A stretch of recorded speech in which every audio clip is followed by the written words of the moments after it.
어떤 가정이든 문제없는 가정은 없습니다.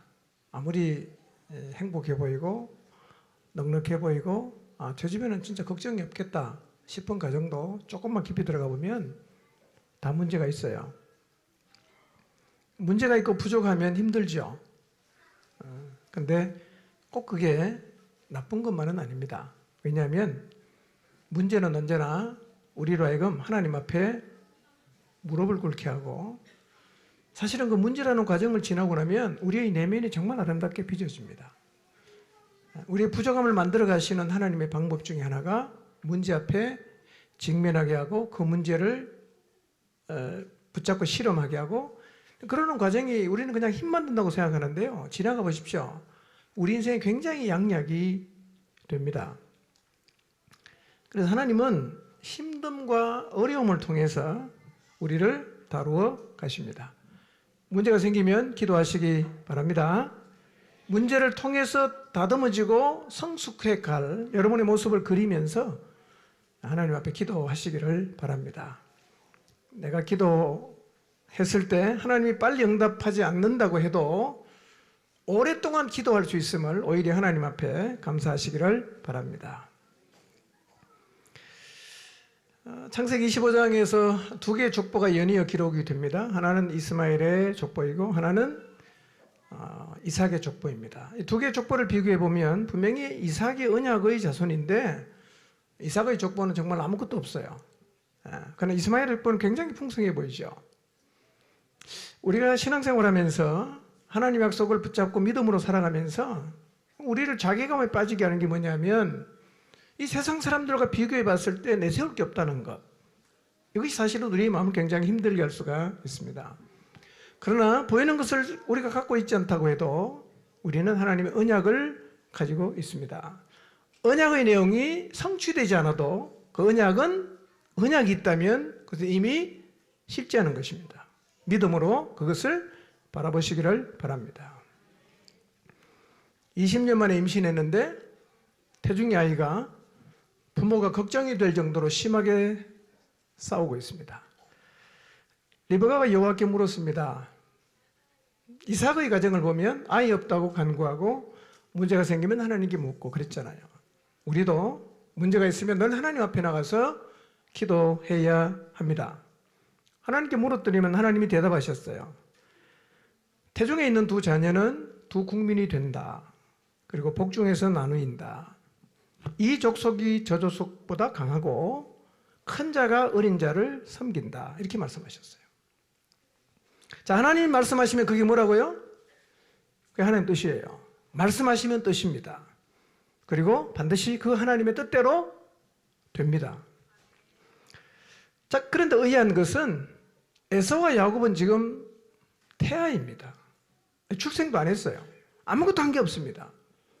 근데 그들의 미래가 이미 결정되었다고 하나님께서 말씀을 하셨어요. 이게 의아할 수가 있습니다. 그러나 이게 뭡니까? 하나님의 주권이에요. 이렇게 질문할 수 있어요. 그럼 왜 하나님 마음대로 하십니까? 여러분, 하나님 마음대로 할 수 있어요. 그분은 창조자이시고 주권자이기 때문입니다. 우리 모두 인생을 향해서도 그분은 주권을 가지고 계십니다. 성경의 비유는 그분은 토기장이십니다. 우리는 진흙입니다. 그분이 주권을 가지고 우리 인생 가운데 뭔가를 행하시지만 우리가 그분의 주권을 인정할 수 있는 것은 그분이 우리의 인생 가운데 주권을 행사하시는 목적을 알기 때문입니다. 그분이 우리 인생 가운데 주권을 행사하시는 목적이 뭐냐? 우리의 평안, 우리의 미래, 우리의 희망이에요. 예레미야 29장 11절을 읽어드리겠습니다. 여호와의 말씀이니라.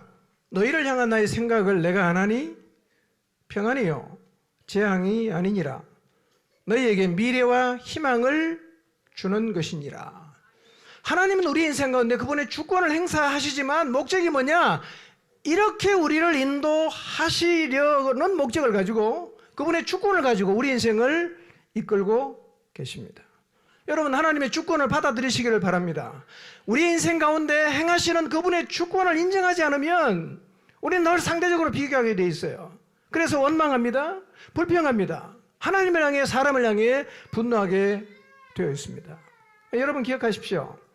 우리 어떤 자리에 있든 어떤 환경에 놓여 있든 하나님 안에 있으면 우리의 미래는 평안이 있고 하나님 주시는 희망이 있습니다. 애들 다 그래요 원래. 제가 꿋꿋하게 열심히 하겠습니다. 자, 그런데 태중에서 하나님이 주신 말씀이 이루어지는 과정이 29절 이후부터 나와요. 그날도 에서는 사냥하러 갔다가 돌아와서 몸이 굉장히 힘들어요. 피곤해합니다. 근데 동생이 붉은 죽을 끓이고 있었고 배가 너무 고프니까 그거 좀 달라고 합니다. 근데 그냥 주는 게 아니라 죽 달라고 하니까 동생이 뭐라고 말합니까? 장자명분 나한테 팔아라. 그럼 주겠다. 이렇게 말하는 거예요. 에서의 대답이 놀랍습니다. 이렇게 대답합니다. 내가 죽게 생겼는데 끝까지 장자의 명분이 뭐가 중요하다고? 팔게. 가져가라. 치밀한 계획을 세우고 있던 야곱은 그냥 안 넘어갑니다. 뭐라고 얘기합니까? 맹세해라. 맹세해라. 맹세했어요. 장자권이 넘어가 버렸습니다. 오전에 제가 말씀드렸던 것처럼 장자권은 넘어갈 수 있어요. 그 중에 첫 번째가 본인이 맹세하면 넘어갑니다. 근데 에서가 맹세했어요. 그래서 이제 에서에게 있던 장자권은 누구한테 갑니까? 야곱에게 가버렸습니다. 여러분 장자권을 팔았다고 해도 뭐 겉으로 드러나는 건 아무것도 없죠? 뭐 집문서를 가져갔나요? 뭐 아무것도 안 가져갔어요. 그냥 팔았어요. 근데 장자권을 팔았다는 것이 에서의 미래에 어떤 영향을 미쳤는가? 여러분 하나님 언약은 원래 누구한테 갑니까? 장자를 통해서 가잖아. 근데 장자인 에서가 팔아먹었으니까 이제는 그 장자된 누구에게 가겠어요? 야곱에게 가는 거죠. 그래서 에서의 이름이 들어갈 자리에 누구 이름이 들어갑니까? 야곱의 이름이 들어가는 거예요. 왜 이런 일이 벌어졌는가? 에서는 장자의 명분을 가볍게 여겼습니다. 우리는 에서가 참 바보 같다.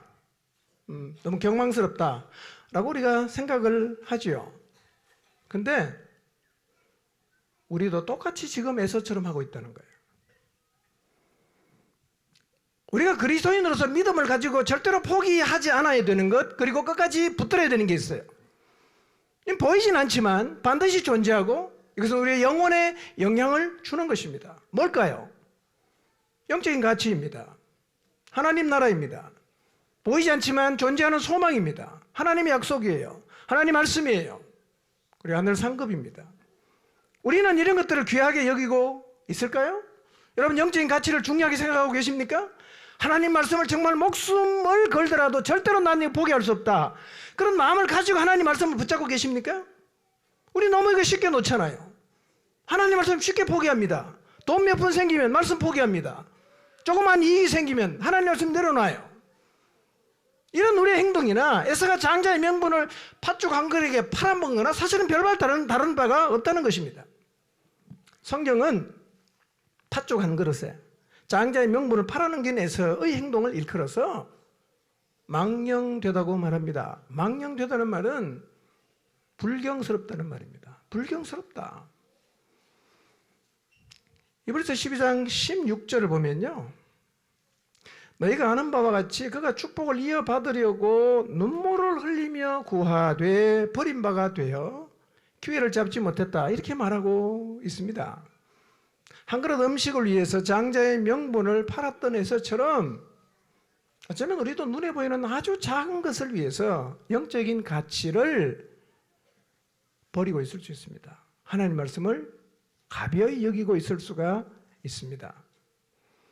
보이는 것을 잡기 위해서 보이지 않는 영적인 것을 버리는 것을 일컬어 성경은 망령되다고 말하고 있습니다. 에서가 나중에 깨달았어요. 자기가 얼마나 큰 실수를 했는가. 그러나 다시 장자의 명분을 되돌려받고 축복을 받기 위해서 눈물을 흘리며 구했지만 결국은 거절당했습니다. 여러분 우리가 이 땅에 살면서 영적인 가치를 하찮게 여기고 하나님 말씀, 하나님의 계명을 우리가 쉽게 생각해서 버리고 세상의 것들을 취하고 살아간다면 우리는 에서보다 훨씬 더 많이 후회할 수 있습니다. 영원히 후회할 수도 있어요. 로마서 8장 24절 말씀, 우리가 소망으로 구원을 얻었어요. 성경은 이렇게 말합니다. 보이는 것은 소망이 아니라는 거예요. 우리가 예수님 믿고 나서 갖고 있는 소망이 있는데요, 그건 다 보이는 게 아니라는 거예요. 뭘 소망해야 되냐? 우리가 소망해야 되는 것은 보이지 않는 것입니다. 만약에 우리가 믿음을 가지고 보이지 않는 하나님이 주신 것을 소망하며 산다면 성경은 이렇게 말합니다. 만일 우리가 보지 못하는 것을 바라면 참음으로 기다릴지니라. 그렇게 말합니다. 참음으로 기다릴지니라. 여러분, 보지 못하는 것을 소망한다면, 보이지 않는 것을 소망한다면 참음으로 기다리십시오. 여러분, 신앙생활은 참는 거예요. 에서가 좀 피곤한 걸 참았다면, 좀 배고픈 거를 참았다면 그 장자의 명분 안 팔아먹었겠죠. 우리도 잘 참지를 못해요. 하나님 말씀 따라가다가 힘들면 관둡니다. 좀 어려우면 관둬요. 너무 쉽게 포기한다는 거예요. 성경은 이렇게 도전하죠. 참음으로 기다리라는 거예요. 여러분의 삶 가운데 하나님의 약속을 붙잡고 참게 되시기를 바랍니다. 힘들어도 좀 참아보세요. 피곤해도 참으세요. 참음으로 기다리는 거예요. 뭘 잡고? 영적인 가치를 잡고. 그게 신앙이에요. 아무리 여러분이 믿음이 좋다고 해도 하나님 말씀, 약속을 붙잡고 가는 길에 힘듦을 견딜 수 없다면 믿음이 없는 거죠. 그게 망령된 거예요.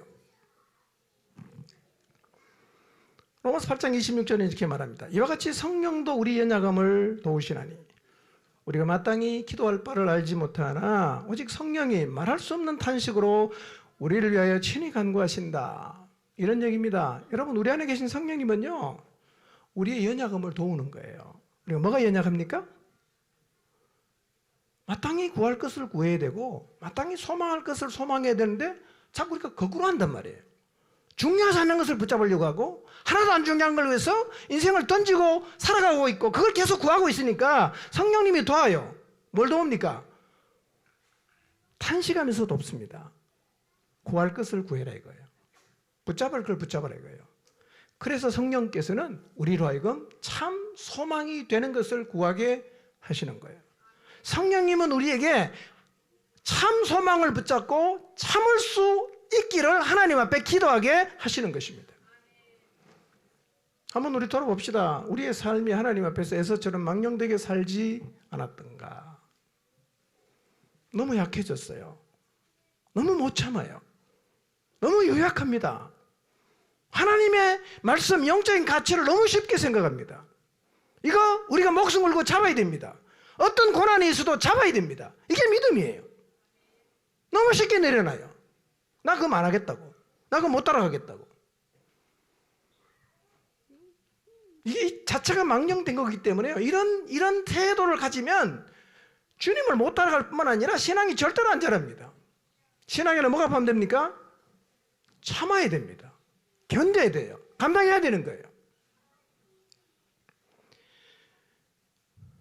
내가 그리스도인임에도 불구하고 눈에 보이는 성공, 눈에 보이는 명예, 눈에 보이는 권력, 눈에 보이는 돈, 눈에 보이는 세상, 그것을 붙잡기 위해서 오히려 하나님의 나를 가볍게 여기고 있지는 않는가를 이 말씀 앞에서 돌아보게 되기를 바랍니다. 그리고 우리 모두가 에서처럼 망령된 행동을 다 벗어버리게 되기를 바랍니다. 피곤해도 힘이 덜해도 어려워도 참음으로 영원한 가치와 하나님의 언약을 붙잡고 살아가는 여러분이 되시기를 바랍니다. 기도하겠습니다.